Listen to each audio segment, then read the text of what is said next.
So let's begin with the first problem.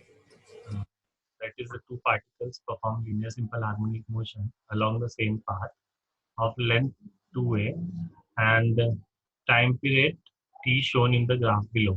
मतलब यहाँ पर जो पूरा ऑक्सीलेशन होने के लिए जो टाइम है वो है कैपिटल टी जो कि यहाँ ग्राफ में दिया हुआ है एंड जो पाथ लेंथ दी हुई ऑक्सीलेशन की दैट इज अगर मान लो कि हमारा ऑक्सीलेशन है ये मीन पोजीशन है ये एक्सट्रीम पोजीशन है दो जो किनारे दी हुई है जो कि ईपी से रिप्रेजेंट कर रहे हैं ये पूरी पाथ की एक्चुअल में वैल्यू क्या होती है यहाँ ये जो डिस्टेंस होता है मीन पोजीशन से इसको हम बोलते हैं एम्पलीट्यूड और मेन पोजीशन से इधर का डिस्टेंस भी होता है एम्पलीट्यूड तो उस वजह से इन्होंने लिखा है कि ये पूरा जो डिस्टेंस है वो कंप्लीट डिस्टेंस कितना है 2a पाथ लेंथ बोलते हैं उसको या लेंथ ऑफ पाथ बोल सकते हैं। तो यहाँ पर ये हमको वैल्यू दी हुई है और टाइम पीरियड दिया हुआ है वो पूछ रहा है कि दो पार्टिकल ने इस तरीके का अगर ग्राफ बनाए होंगे तो उन दोनों के बीच में क्या फेज डिफरेंस रहा होगा मतलब दोनों ने कितना एंगल के डिफरेंस में स्टार्ट किए मोशन या जब मोशन चल रहा होगा तो दोनों के जो एंगल होंगे मतलब सपोज एक 90 पे है तो हो सकता है कि दूसरा 45 पे हो या 30 पे हो तो वो जो डिफरेंस है उन दोनों के बीच का एंगल का वो हमको निकालना है तो that is called as phase difference. So in order to find phase difference, first we'll choose the equation of displacement which we have studied in the last lectures. That is x is equal to a sin omega t plus phi. Omega t मतलब angle मतलब phase covered और phi 1 मतलब initial phase. Okay, that body कितने angle से start किया वो वाला phase होता है phi 1. तो x2 के लिए इक्वेशन क्या आएंगी सेकंड वाला ग्राफ जो दो ग्राफ दिए हुए तो फर्स्ट ग्राफ को हमने 1 से नाम दे दिया दूसरे ग्राफ को सेकंड नाम दे दिया। तो फर्स्ट ग्राफ के लिए इक्वेशन बनाई x1 तो सेकंड ग्राफ के लिए इक्वेशन क्या आ जाएंगी x2 तो x2 की इक्वेशन होंगी a sin omega t plus phi 2 इसमें से ओमेगा t उसका फेज होगा क्यों क्योंकि तुम देख रहे हो दोनों का टाइम पीरियड सेम है तो दोनों के भागने की जो स्पीड है दोनों के मोशन की वो भी सेम है तो इसलिए ओमेगा टी कैसा होगा दोनों में सेम होगा इसलिए उसमें 1 2 लिखने की जरूरत नहीं है बट फाई 1 पे 1 लगाना जरूरी है और x2 के फाई 2 पर ये जो x2 का इक्वेशन है उसमें जो फाई है उसके फाई पर 2 लगाना जरूरी है क्योंकि देख रहे हैं कि हमने दोनों ने अलग अलग पोजिशन से स्टार्ट किया है। If you can see here that you can see that these two have started from different position so we have to write phi 1 in x1 and phi 2 in equation of x2. So after writing this what we see कि जब particle ने motion start किया होगा तब time क्या हुआ होगा zero. हमने दोनों ही इक्वेशन में टाइम की वैल्यू जीरो रखी। जैसे ही हम टाइम को जीरो रखेंगे तो ये टर्म यहाँ से हट जाएंगी क्योंकि टाइम को हमने जीरो रखा है तो हमारे पास बच जाएगा ए साइन फाई 1 वो हमने यहाँ लिख दिया है साइन फाई 1। यहाँ बच जाएगा सेकेंड इक्वेशन में ए साइन फाई 2 तो हमने यहाँ लिख दिया है a sine phi 2। If you can see after writing a sin phi 1 and a sin phi 2 हम देखेंगे कि टाइम जीरो पे पहले वाले की वैल्यू क्या दी हुई है पहले वाले का डिस्प्लेसमेंट क्या है। तो पहले वाले ग्राफ में आप क्लियरली देख सकते हैं कि डिस्प्लेसमेंट यहाँ तक का दिया हुआ है पहले वाले ग्राफ में जो कि इस पॉइंट पे बताया और वो डिस्प्लेसमेंट इक्वल टू है a मतलब एम्पलीट्यूड तो यहाँ पे x1 की वैल्यू डाल दी गई a और दूसरे वाले में आप देख सकते हैं x2 की वैल्यू जो इनिशियल वैल्यू है मतलब जब टाइम जीरो था देखो हमने यहाँ पे टाइम जीरो रखा हुआ है इक्वेशन में तो जब टाइम जीरो था तो सेकंड वाले की वैल्यू क्या थी ए बाय रूट टू तो हमने सेकंड वाले की वैल्यू यहाँ पे डाली ए बाय रूट टू देख सकते हैं आप एक्स टू की वैल्यू। ओके एक्स टू क्या है डिस्प्लेसमेंट पार्टिकल का कि पार्टिकल के क्या डिस्प्लेसमेंट हो रहा था ऑक्सीलेशन में तो एक का डिस्प्लेसमेंट एम्पलीट्यूड पे था तो दूसरे वाले का डिस्प्लेसमेंट जब टाइम जीरो था मतलब जब मोशन जस्ट चालू हुआ था यानी दूसरे वाले पार्टिकल ने यहाँ से मोशन चालू किया एम्पलीट्यूड के बाय रूट टू डिस्प्लेसमेंट में मतलब ये एम्पलीट्यूड से थोड़ा कम डिस्टेंस से इसने मोशन चालू किया और दूसरे वाले ने बिल्कुल एम्पलीट्यूड से मोशन चालू किया तो उन दोनों के बीच में क्या फेज डिफरेंस होगा।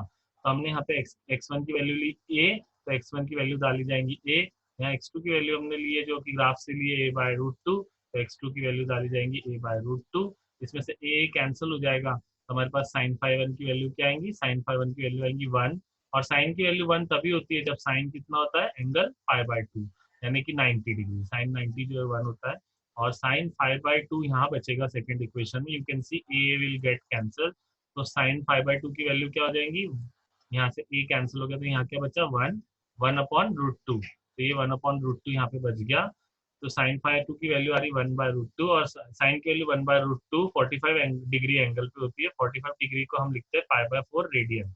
मतलब कैसे जैसे कि हमको पता है कि भाई पाई रेडियन मतलब 180 होता है ना 180 डिग्री होता है तो 45 डिग्री मतलब कितना होगा तो 45 से मल्टीप्लाई कर देंगे तो what you will get answer, you will get π/4। तो इसका मतलब ये हुआ कि 40 डिग्री जो होता है उसका रेडियन में कितनी वैल्यू होती है, π/4। तो ये हमारे पास साइन π/4 मतलब कि साइन 45 डिग्री कितना हो गया, 1/√2। आफ्टर गेटिंग दिस वैल्यूज कि साइन π/4 की वैल्यू 1/√2 और साइन 90 की वैल्यू 1, वी कंफर्म दैट कि φ1 की वैल्यू एक्चुअली क्या होनी चाहिए, π/2, क्योंकि दोनों का आंसर 1 है। φ2 की वैल्यू क्या होनी चाहिए, π/4, क्योंकि दोनों का आंसर क्या है, 1/√2। तो हमको पता चला कि φ1 की वैल्यू 90 डिग्री यानी कि π/2 रेडियन है। रेडियन का symbol you can give, that is not necessary, see मतलब रेडियन का सिंबल। और φ2 की वैल्यू क्या आई है, π/4। अब दोनों के बीच का डिफरेंस निकालना है, जिसको हम फेज डिफरेंस बोलते हैं, जिसको हम डेल फाई से भी बता सकते हैं। Del stands for difference, this sign is called as del, del is standing for difference. और डिफरेंस हम कैसे बताएंगे, φ1 माइनस φ2, दोनों के बीच का जो डिफरेंस है वो कितना हो जाएगा, π/4, क्योंकि हम जब भी π/2 मतलब φ1 मतलब पहले वाले का फेज माइनस दूसरे वाले का इनिशियल फेज, मतलब उसने कितने एंगल से स्टार्ट किया वो वाला फेज, वो दोनों को माइनस करेंगे तो आंसर क्या आएगा, you can calculate this, π/4 answer आएगा। मतलब जो फेज डिफरेंस की वैल्यू आई वो कितनी आई, π/4। तो ये एक एमसीक्यू है, एक टाइप का एमसीक्यू टाइप क्वेश्चन है। बट जनरली ये क्वेश्चन इतना टफ क्वेश्चन वो एमसीक्यू में तो नहीं पूछेंगे आपसे, तो न्यूमेरिकल में पूछ सकते हैं। तो अंडरस्टैंडिंग पर्पज से ये बताया है। They can also ask this if they want, they can also ask this question in MCQ too. So you have to do this numerical. Let's move to the next numerical. So this is our next question in which it, it is saying about that कि एक particle जो है वो SHM perform कर रहा है, मतलब एक ही पार्टिकल की बात हो रही है, एक ही बॉडी आपको लेना है, कोई दो दो बॉडीज नहीं है। तो एक ही बॉडी और वो बॉडी अकेला एसएचएम परफॉर्म कर रही है, एसएचएम परफॉर्म कर रही है। उसकी एक जगह पे वेलोसिटी v1 है, दूसरी जगह पे वेलोसिटी v2 है। जिस जगह पे उसकी वेलोसिटी v1 है वो पोजीशन है x1। मतलब आप ये देख सकते हो डायग्राम में कि x1 जो ये वाली पोजीशन में ली, इसको हमने मार्क किया x1, और इस पे जो वेलोसिटी है उसकी कितनी है, v1। फिर उन्होंने बोला कि x2 जो है डिस्प्लेसमेंट है, मतलब x2 डिस्टेंस जो है मीन पोजीशन से, ये देखो ये हमारा मीन पोजीशन है, this line is nothing but mean position. तो मीन पोजीशन से जो x2 डिस्टेंस है उस पर वेलोसिटी कितनी है, v2। इस पूरे एसएचएम का एम्पलीट्यूड कितना लिया हमने, a, एक पॉजिटिव एक्सट्रीमिटी के लिए प्लस है और नेगेटिव एक्सट्रीमिटी के माइनस। आपको पता है वेलोसिटी की इक्वेशन क्या होती है, that is v is equal to omega under root a square minus x square. तो ये हमारी एक जनरल इक्वेशन है एसएचएम की वेलोसिटी की, जो कि x डिस्टेंस पे वेलोसिटी की वैल्यू बताती है। तो हम जब v1 वेलोसिटी लिख रहे हैं तो उसके लिए डिस्प्लेसमेंट कितना लिखेंगे, x1। तो सेम इक्वेशन को v1 के लिए लिखा, तो ओमेगा एज इट इज रहेगा, क्योंकि ओमेगा कांस्टेंट होता है कोई भी एक एसएचएम के लिए। ओमेगा यानी एंगुलर फ्रीक्वेंसी, और एंगुलर फ्रीक्वेंसी क्या होती है, कांस्टेंट होती है कोई भी एक एसएचएम के लिए। तो ओमेगा कांस्टेंट है तो इसलिए 1 2 लगाने की जरूरत नहीं। एम्पलीट्यूड एक ही ऑक्सीलेशन है तो एम्पलीट्यूड तो उसका एक ही होगा भाई, तो इसलिए एम्पलीट्यूड में एक ही वैल्यू होने की वजह से 1 लगाने की जरूरत नहीं है। देन हमने ये x1 जो है इसलिए लगाया क्योंकि v1 के लिए हमने, तो v2 के लिए क्या लेंगे, हम v2 के लिए सेम इक्वेशन लिखेंगे, omega under root a square minus x2 square. तो हमारे पास दो इक्वेशन आई, v1 is equal to omega under root a square minus x1 square, v2 is equal to omega under root a square minus x2 square. After writing this, what we have done, in both the equation we have taken square on the both side. Okay, so taking square on both side, what we will get, v1 का square is equal to omega square, under root हट जाएगा क्योंकि v1 का तो square हो गया, omega का square हो गया, इसका स्क्वायर करेंगे तो अंडर रूट हट जाएगा, स्क्वायर के साथ कैंसिल हो जाएगा। तो what you will get, under root हटने के बाद a square minus x1 square. Same second equation में होगा v2 square is equal to omega square, और हमारे पास रूट हट के क्या आ जाएगा, a square minus x2 square. तो ये जो दो हमको इक्वेशन मिले, इसको नेमिंग दे देंगे 1 और 2। अब हमको क्या करना है, हमको ये वाली जो इक्वेशन है, ये जो दो इक्वेशन है, इससे हमको फाइंड करना है इसकी एंगुलर वेलोसिटी। ओके, तो एंगुलर वेलोसिटी मतलब ओमेगा फाइंड करने बोला है, मगर हमारी इक्वेशन में ओमेगा नहीं, ओमेगा स्क्वायर है।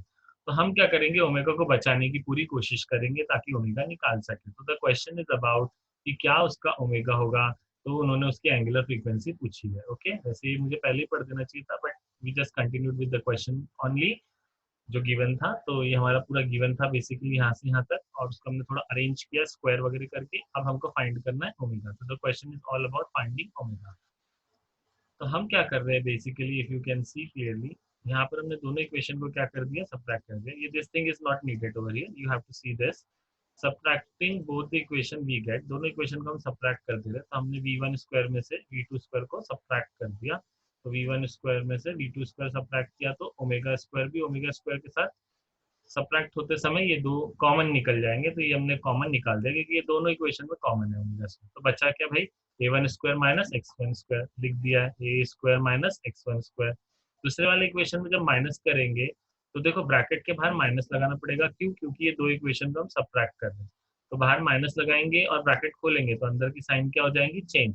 तो a निगेटिव हो जाएगा और x2 कैसा हो जाएगा, पॉजिटिव। तो a को हमने निगेटिव कर दिया और x2 को कैसा कर दिया, पॉजिटिव, क्योंकि माइनस करने के बाद ब्रैकेट खोलेंगे तो ये होगा। फिर क्या होगा कि v1 square minus v2 square is equal to omega square. यहाँ से जो प्लस ए स्क्वायर है और माइनस ए स्क्वायर कैंसिल होने के बाद क्या बच जाएगा, x2 स्क्वायर जो कि पॉजिटिव है तो हमने प्लस में लिखा, और माइनस x1 स्क्वायर जो कि निगेटिव हमने माइनस में लिखा। अब हमको ओमेगा फाइंड करना है तो हमने ओमेगा स्क्वायर एक ही तरफ रखा, और दूसरी तरफ हमने v1 square minus v2 square के डिनोमिनेटर में क्या शिफ्ट कर दिया, x2 square minus x1 square. इससे हमको ओमेगा की वैल्यू मिली। ओमेगा का स्क्वायर उस तरफ शिफ्ट होगा तो रूट का साइन आ जाएगा, और रूट के अंदर आपको मिलेगा v1 square minus v2 square और डिनोमिनेटर में x2 square minus x1 square, and this is the angular velocity. अगर आपको क्वेश्चन आगे और कंटिन्यू करना है तो आप टाइम पीरियड भी फाइंड कर सकते हैं इसके थ्रू। ओमेगा की वैल्यू जस्ट आपको पुट करनी पड़ेगी 2 पाई अपॉन टी, और फिर आप ये पूरा जो ब्रैकेट है इसको आप डिनोमिनेटर में ले, ये जो पूरा अंडर रूट है ये पूरा आप डिनोमिनेटर में लेके आ जाओगे, तो आपको 2 पाई के अपॉन में मिलेगा ये पूरा का पूरा अंडर रूट वाली टर्म, और टी आपका उस तरफ जो कि पहले डिनोमिनेटर में था तो उधर शिफ्ट होगा तो कहाँ चले जाएगा, न्यूमरेटर में, और इससे आपका पूरा टाइम पीरियड का फॉर्मूला आ जाएगा with this equation v1 square minus v2 square x2 upon में x2 square minus x1 square, है ना। तो ये हमारा इक्वेशन टाइम पीरियड का आ जाएगा। If you want to find out time period you can find by this method, okay। So let's move to the next question then। इस अगले क्वेश्चन में वो बात कर रहे हैं मैक्सिमम वेलोसिटी की। तो now you can see here in the problem that कि अगर मैक्सिमम वेलोसिटी हमको दी हुई है पार्टिकल की जो कि हमको बोल रहा है 9 सेंटीमीटर पर सेकेंड, हमको पता है कि एसएचएम में मैक्सिमम वेलोसिटी कहाँ होती है, बीच में। हाँ, जब पार्टिकल एकदम सर्र करके जाता है बीच से तो उसकी वेलोसिटी कैसी होती है, मैक्सिमम। यहाँ पे मैक्सिमम वेलोसिटी दी है 9 सेंटीमीटर पर सेकेंड, तो हमने गिवन में लिख दिया। फिर उन्होंने बोला मैक्सिमम एक्सेलरेशन। एक्सेलरेशन मैक्सिमम ये एम्पलीट्यूड पे होता है एक्सेलरेशन मैक्सिमम, और वो मैक्सिमम एक्सेलरेशन दोनों तरफ दोनों एम्पलीट्यूड पे एक्सेलरेशन मैक्सिमम होता है, क्योंकि वहां पर वेलोसिटी क्या होती है, जीरो हो जाती है, रुक जाती है बॉडी, क्योंकि उसको पलटना होता है इस पोजीशन को जिसको हम बोलते हैं एक्सट्रीम पोजीशन, और एम्पलीट्यूड पे चीज रुक जाती है, वेलोसिटी जीरो हो जाती है, तो एक्सेलरेशन उसका मैक्सिमम हो जाता है। तो एक्सेलरेशन मैक्सिमम जो कितना दिया हुआ 3 सेंटीमीटर पर सेकेंड स्क्वायर, जो कि हमने गिवन में लिख दिया। तो this is our given and it is asking us for the time period. जैसे कि लास्ट क्वेश्चन में हमने देखा कि हमने ओमेगा के थ्रू टाइम पीरियड निकाला, तो इसमें भी हमारा सबसे पहले एम होगा कि हम जैसे भी तैसे करके ओमेगा फाइंड कर ले। एक बार ओमेगा फाइंड करेंगे तो फिर हम फॉर्मूला लगा के क्या फाइंड कर सकते हैं, टाइम पीरियड। तो let's go through the solution first. See, we have to find time period. First of all, what is the formula for Vmax? So keep in mind that velocity maximum is equal to a omega, and maximum acceleration हमेशा कितना होता है, a omega square।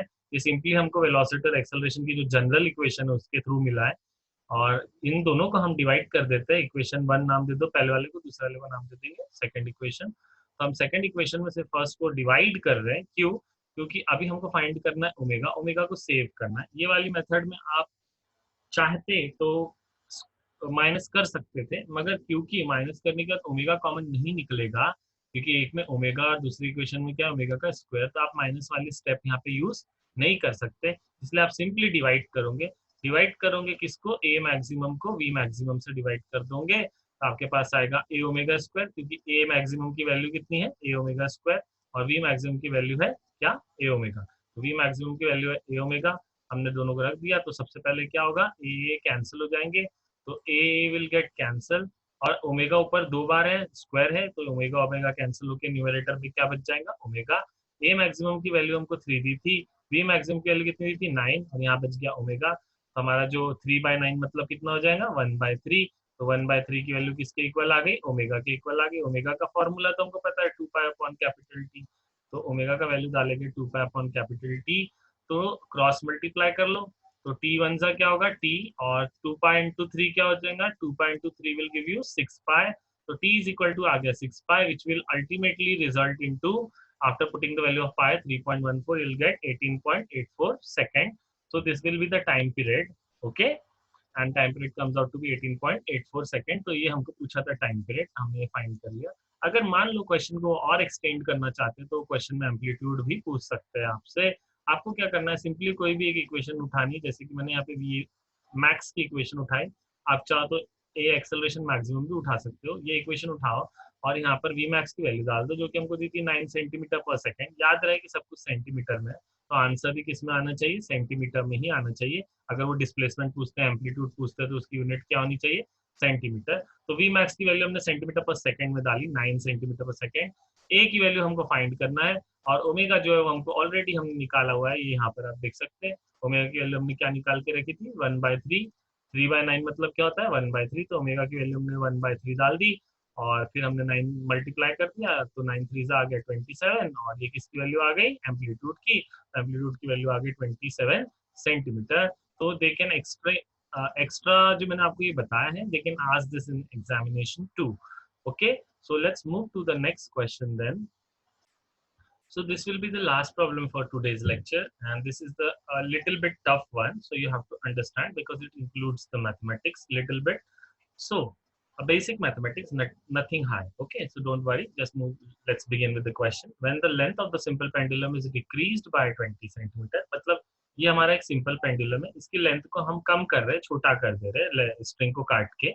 Bob को फिर से attach कर देंगे काट के, तो जो पेंडुलम की लेंथ है वो कम होके कितनी हो जाएंगी, L2. क्योंकि पहले लेंथ हमने कितना लिया था, L1. तो लेंथ कम होगी, तो लेंथ L1 से हो गई L2. तो L1 हमने बोला इनिशियल लेंथ, और L2 को हम बोल रहे हैं that is final length. Okay, so what we will see here that L1 L2 जो है वो हमारी फाइनल लेंथ है, और L1 हमारी इनिशियल लेंथ है. और लेंथ को कम कर दिया मतलब माइनस करना है, तो कितने से कम करना है, 20 सेंटीमीटर से. ओके, तो 20 सेंटीमीटर जो है वो लेंथ को हमने कम कर दिया, माइनस कर दिया, तो नई लेंथ जो आई वो L2 I. Okay, so this much is clear. फिर वो बोल रहे हैं कि टाइम पीरियड चेंजेस बाय 10%. यानी चेंजेस बाय मतलब या तो टाइम पीरियड बढ़ गया है, यानी उसके ऑक्सीलेट होने का जो टाइम पीरियड है, जिसमें वो पूरा एक ऑक्सीलेशन करके वापस अपनी पोजीशन पे आता है, वो ऑक्सीलेशन करने का टाइम उसका या तो 10% बढ़ गया है, या 10% जो है कम हो गया है. तो अगर वो कम हुआ है कि बढ़ा है, कैसे पता करेंगे, तो उसके लिए हमको काम में आता है लॉ ऑफ लेंथ.